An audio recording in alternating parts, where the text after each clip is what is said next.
नमस्कार आउ एक नुआ अन्वेषण में आपण मानक स्वागत करुच्ची मु गोपीकृष्ण विश्वाल। आपण माने समस्ते जानी सारी मोहन चरण माझी नेतृत्व में ओडिशा रे नुआ सरकार गठन हो सारी एवं मंत्री मानक मध्य विभाग बंटन मध्य सरी जाइछि। जेमिति कि स्वास्थ्य और परिवार कल्याण विभाग रे मंत्री होइछन्ति डॉक्टर मुकेश महालिंग एवं राजस्व और विपर्यय परिचालना विभाग मंत्री होइछन्ति सुरेश पुजारी। किंतु मु जदि आपनको प्रश्न पचारे कि विगत नवीन पट्टनायक सरकार रे किए थिले स्वास्थ्य विभाग मंत्री, राजस्व और विपर्यय परिचालना मंत्री किए थिले, ताले निश्चित रूप से आपण टिके चिंता करेंगे, कारण हुए तो आपण मानस पटरे से तथ्य गुड़िक बर्तमान सतेज हो नथिबो। तेणु आज भिडियो रे आमे विदायी नवीन पट्टनायक सरकार मंत्री एवं वर्तमान मोहन चरण माझी नेतृत्व में गठित होता सरकार मंत्री मानक मध्य एक तुलनात्मक चित्र प्रदान करवा। प्रत्येक विभाग में पूर्वर किए मंत्री थिले एवं वर्तमान किए मंत्री होइचंती से कथा मु आपनको जणाइबी। शेष में आपनको ठारू जानिबाकु चाहिबी केउं विभाग में केउं सरकार मंत्री आपनको बेसी भल लागिले। तो आज वीडियो नवीन पट्टनायक सरकार वर्सेस मोहन चरण माझी सरकार मंत्रिमंडल मध्य एक कंपैरिजन, पुराना वर्सेस नुआ मध्य एक तुलना। तेबे डेरी नकरी आसंतु आरंभ करिबा आज वीडियो।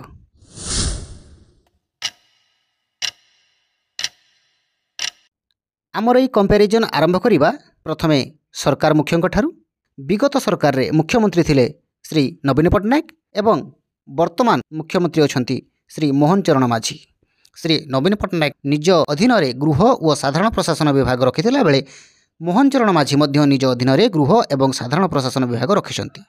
ता छड़ा आउ किसी अधिक विभाग श्री मोहन चरण माझी अधीन रे अछि, जहाँकि आम परवर्ती पर्यायर वीडियो रे जानिबाकु पाइबा।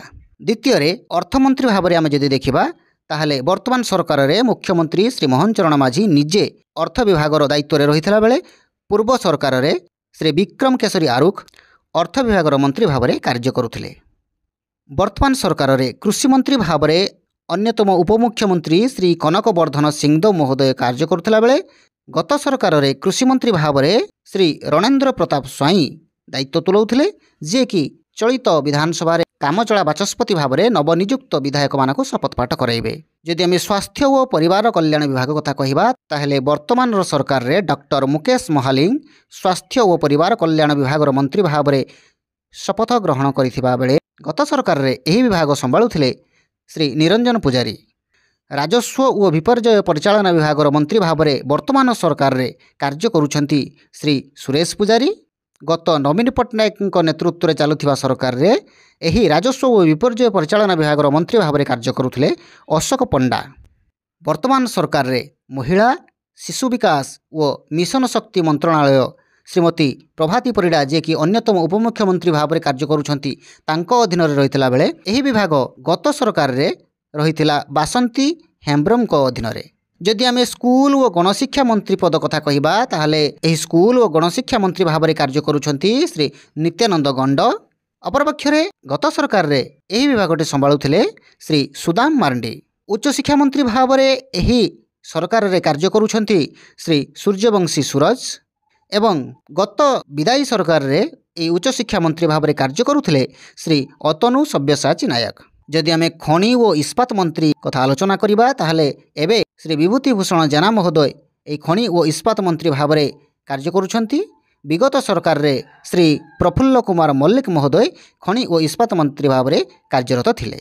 अबकारी मंत्री भाव में वर्तमान पृथ्वीराज हरिचंदन कार्य करुथिला बेले गत सरकार रे अबकारी मंत्री भाव में कार्य करुथिले श्री अश्विनी कुमार पात्र महोदय। वर्तमान सरकार रे संसदीय व्यापार विभाग मंत्री भाव में कार्य करुछंती डॉक्टर मुकेश महालिंग। अन्य पक्षरे विगत सरकार रे एही मंत्री पद संभाळुथिले निरंजन पुजारी। पंचायत राज और पानीय जल विभाग कथा जदि देखिबा ताहा वर्तमान रवि नारायण नायक अधीन रे थिला बेले गत सरकार रे एही विभागटे रहितला प्रदीप अमातଙ୍କ हातरे। ग्राम्य उन्नयन मंत्री भाव में वर्तमान कार्य करुछंती पुणी से रवि नारायण नायक। अपरपक्षरे एही ग्राम्य उन्नयन विभाग गत सरकार रे रहितला प्रीतिरंजन घड़ाईଙ୍କ अधीन रे। नगर उन्नयन मंत्री भाव में वर्तमान कार्य करुछंती डाक्टर कृष्णचंद्र महापात्र। एही नगर उन्नयन विभागटी गत सरकार अमल रे रहितला उषा देवीଙ୍କ हातरे। वाणिज्य और परिवहन विभाग मंत्री भाव में एबे कार्य करुछंती श्री विभूति भूषण जेना। अपरपक्षरे ଏହି ବାଣିଜ୍ୟ ଓ ପରିବହନ ବିଭାଗଟି ରହିଥିଲା ଗତ ସରକାରରେ ଟୁକୁନି ସାହୁଙ୍କ ଅଧୀନରେ। ବର୍ତ୍ତମାନର ସରକାରରେ କ୍ରୀଡ଼ା ଓ ଯୁବ ବ୍ୟାପାର ମନ୍ତ୍ରୀ ଭାବରେ କାର୍ଯ୍ୟ କରୁଛନ୍ତି ସୂର୍ଯ୍ୟବଂଶୀ ସୁରଜ। ଅନ୍ୟପକ୍ଷରେ ଗତ ସରକାରରେ ଏହି କ୍ରୀଡ଼ା ଓ ଯୁବ ବ୍ୟାପାର ମନ୍ତ୍ରୀ ଭାବରେ କାର୍ଯ୍ୟ କରୁଥିଲେ ତୁଷାରକାନ୍ତି ବେହେରା।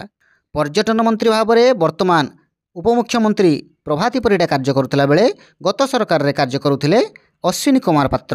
ଓଡ଼ିଆ ଭାଷା ସାହିତ୍ୟ ଓ ସଂସ୍କୃତି ମନ୍ତ୍ରୀ ଭାବରେ ବର୍ତ୍ତମାନ ସରକାରରେ କାର୍ଯ୍ୟ କରୁଛନ୍ତି ପୁଣି ଥରେ ସୂର୍ଯ୍ୟବଂଶୀ ସୁରଜ। ଅନ୍ୟପକ୍ଷରେ ଏହି ବିଭାଗର ମନ୍ତ୍ରୀ ପଦ ସମ୍ଭାଳୁଥିଲେ ଗତ ସରକାରରେ ଶ୍ରୀ ଅଶ୍ୱିନୀ କୁମାର ପାତ୍ର। ଯଦି ଆମେ ଜଙ୍ଗଲ ଓ ପରିବେଶ ବିଭାଗର ମନ୍ତ୍ରୀ କଥା କହିବା ତାହେଲେ ଏବେ ତାହା ଗଣେଶ ରାମ ସିଂ ଖୁଣ୍ଟିଆଙ୍କ ଅଧୀନରେ ରହିଥିଲା ବେଳେ ଗତ ସରକାରରେ ଏହି ବିଭାଗଟି ରହିଥିଲା ପ୍ରଦୀପ ଅମାତଙ୍କ ହାତରେ। ଆଇନ ମନ୍ତ୍ରୀ ଭାବରେ ବର୍ତ୍ତମାନର ସରକାରରେ କାର୍ଯ୍ୟ କରୁଛନ୍ତି ଶ୍ରୀ ପୃଥ୍ୱୀରାଜ ହରିଚନ୍ଦନ ଏବଂ ଗତ ସରକାରରେ ଏହି ଆଇନ ମନ୍ତ୍ରୀ ଭାବରେ କାର୍ଯ୍ୟ କରୁଥିଲେ ଶ୍ରୀ ଜଗନ୍ନାଥ ସାରକା। ଖାଦ୍ୟ ଯୋଗାଣ ଓ ଖାଉଟି କଲ୍ୟାଣ ମନ୍ତ୍ରୀ ଭାବରେ ଏବେ କାର୍ଯ୍ୟ କରୁଛନ୍ତି ଶ୍ରୀ କୃଷ୍ଣଚନ୍ଦ୍ର ପାତ୍ର ମହୋଦୟ। ଏହି ବିଭାଗଟି ଗତ ସରକାରରେ ରହିଥିଲା ଶ୍ରୀ ଅତନୁ ସବ୍ୟସାଚୀ ନାୟକଙ୍କ ହାତରେ। ଶକ୍ତି ମନ୍ତ୍ରୀ ଭାବରେ ଗତ ସରକାରରେ କାର୍ଯ୍ୟ କରୁଥିଲେ ଶ୍ରୀ ପ୍ରତାପ କେଶରୀ ଦେବ ମହୋଦୟ। ବର୍ତ୍ତମାନର ସରକାରରେ ସେହି ବିଭାଗର ଦାୟିତ୍ୱ ସମ୍ଭାଳୁଛନ୍ତି ଅନ୍ୟତମ ଉପମୁଖ୍ୟମନ୍ତ୍ରୀ ଶ୍ରୀ କନକବର୍ଦ୍ଧନ ସିଂଦେଓ ମହୋଦୟ। ଶିଳ୍ପମନ୍ତ୍ରୀ ଭାବରେ ମଧ୍ୟ ଗତ ସରକାରରେ କାର୍ଯ୍ୟ କରୁଥିଲେ ଶ୍ରୀ ପ୍ରତାପ କେଶରୀ ଦେବ। ଏବେର ସରକାରରେ ଶିଳ୍ପମନ୍ତ୍ରୀ ଭାବରେ କାର୍ଯ୍ୟ କରୁଛନ୍ତି ଶ୍ରୀ ସମ୍ପଦ ଚନ୍ଦ୍ର ସ୍ୱାଇଁ। ଯଦି ଆମେ ଜଳସମ୍ପଦ ବିଭାଗ କଥା ଦେଖିବା ତାହେଲେ ଗତ ସରକାରରେ ଜଳସମ୍ପଦ ବିଭାଗର ମନ୍ତ୍ରୀ ରହିଥିଲେ ଟୁକୁନି ସାହୁ। ଏବେର ସରକାରରେ ଜଳସମ୍ପଦ ବିଭାଗଟି ମଧ୍ୟ ମୁଖ୍ୟମନ୍ତ୍ରୀ ଶ୍ରୀ ମୋହନ ଚରଣ ମାଝୀଙ୍କ ଅଧୀନରେ ରହିଅଛି। ଯଦି ଆମେ ହସ୍ତତନ୍ତ ଓ ବୟନଶିଳ୍ପ ବିଭାଗ କଥା ଦେଖିବା ତାହେଲେ ଗତ ସରକାରରେ ହସ୍ତତନ୍ତ ଓ ବୟନଶିଳ୍ପ ବିଭାଗର ମନ୍ତ୍ରୀ ଭାବରେ କାର୍ଯ୍ୟ କରୁଥିଲେ ରୀତା ସାହୁ। ଏବେର ସରକାରରେ ସେହି ବିଭାଗର ମନ୍ତ୍ରୀ ପଦଭାର ସମ୍ଭାଳୁଛନ୍ତି ଶ୍ରୀ ପ୍ରଦୀପ ବଳ ସାମନ୍ତ। ଶ୍ରମମନ୍ତ୍ରୀ ଭାବରେ ଏବେ ଶ୍ରୀ ଗଣେଶ ରାମ ସିଂ ଖୁଣ୍ଟିଆ କାର୍ଯ୍ୟ କରୁଥିଲା ବେଳେ ଏହି ବିଭାଗଟି ଗତ ସରକାରରେ ଶ୍ରୀ ଶାରଦା ନାୟକଙ୍କ ହାତରେ ରହିଥିଲା। ଏବେ ଆପଣମାନଙ୍କୁ ମୋର ଦୁଇଟି ପ୍ରଶ୍ନ, ଆପଣମାନେ କମେଣ୍ଟ ସେକ୍ସନରେ ନିଶ୍ଚିତ ରୂପେ ଜଣାଇବେ। ମୋର ପ୍ରଥମ ପ୍ରଶ୍ନ ହେଉଛି ସୂଚନା ଓ ଲୋକସମ୍ପର୍କ ବିଭାଗର ବର୍ତ୍ତମାନ ସରକାରରେ କିଏ ମନ୍ତ୍ରୀ ଅଛନ୍ତି ଏବଂ ଗତ ନବୀନ ପଟ୍ଟନାୟକ ସରକାରରେ ଏହି ସୂଚନା ଓ ଲୋକସମ୍ପର୍କ ବିଭାଗର ମନ୍ତ୍ରୀ କିଏ ଥିଲେ। ଆଉ ମୋର ଦ୍ୱିତୀୟ ପ୍ରଶ୍ନ ହେଉଛି ବର୍ତ୍ତମାନ ସରକାରରେ ବିଜ୍ଞାନ ଓ ପ୍ରଯୁକ୍ତି ବିଦ୍ୟା ବିଭାଗର ମନ୍ତ୍ରୀ ଭାବରେ କିଏ କାର୍ଯ୍ୟ କରୁଛନ୍ତି। ଠିକ୍ ସେହିଭଳି ଭାବରେ ଗତ ନବୀନ ପଟ୍ଟନାୟକ ସରକାରରେ ଏହି ବିଜ୍ଞାନ ଓ ପ୍ରଯୁକ୍ତି ବିଦ୍ୟା ବିଭାଗର ମନ୍ତ୍ରୀ ଭାବରେ କିଏ କାର୍ଯ୍ୟଭାର ସମ୍ଭାଳୁଥିଲେ। ଆଶା କରୁଛି ଆପଣମାନେ ଏହି ଦୁଇଟି ପ୍ରଶ୍ନର ଉତ୍ତର ନିଶ୍ଚିତ ରୂପେ କମେଣ୍ଟ ବକ୍ସରେ ଜଣାଇବେ। ତ ଏଇ ଥିଲା ଆଜିର ଭିଡ଼ିଓ। ଗତ ନବୀନ ପଟ୍ଟନାୟକଙ୍କ ମନ୍ତ୍ରିମଣ୍ଡଳ ଏବଂ ବର୍ତ୍ତମାନର ମୋହନ ଚରଣ ମାଝୀଙ୍କ ମନ୍ତ୍ରିମଣ୍ଡଳ ମଧ୍ୟରେ ଏକ ତୁଳନାତ୍ମକ ଚିତ୍ର ପ୍ରଦାନ କଲି। ପ୍ରତ୍ୟେକଟି ବିଭାଗର ଗତ ସରକାରରେ ଥିବା ମନ୍ତ୍ରୀ ଏବଂ ବର୍ତ୍ତମାନ ସରକାରରେ ଥିବା ମନ୍ତ୍ରୀମାନଙ୍କ ବିଷୟରେ ଆପଣଙ୍କୁ ଜଣାଇଲି। ଏବେ ଆପଣମାନେ ଡିସାଇଡ୍ କରନ୍ତୁ କି କେଉଁ ବିଭାଗରେ କେଉଁ ସରକାରର ମନ୍ତ୍ରୀ ଆପଣଙ୍କୁ ଭଲ ଲାଗିଲେ ଏବଂ କମେଣ୍ଟରେ ଜଣାଇବାକୁ ଭୁଲିବେ ନାହିଁ। ଆଶା କରୁଛି ଆପଣମାନଙ୍କୁ ଭିଡ଼ିଓଟି ଭଲ ଲାଗିଥିବ, ଆପଣମାନଙ୍କ ପାଇଁ ଭିଡ଼ିଓଟି ଉପାଦେୟ ହୋଇଥିବ।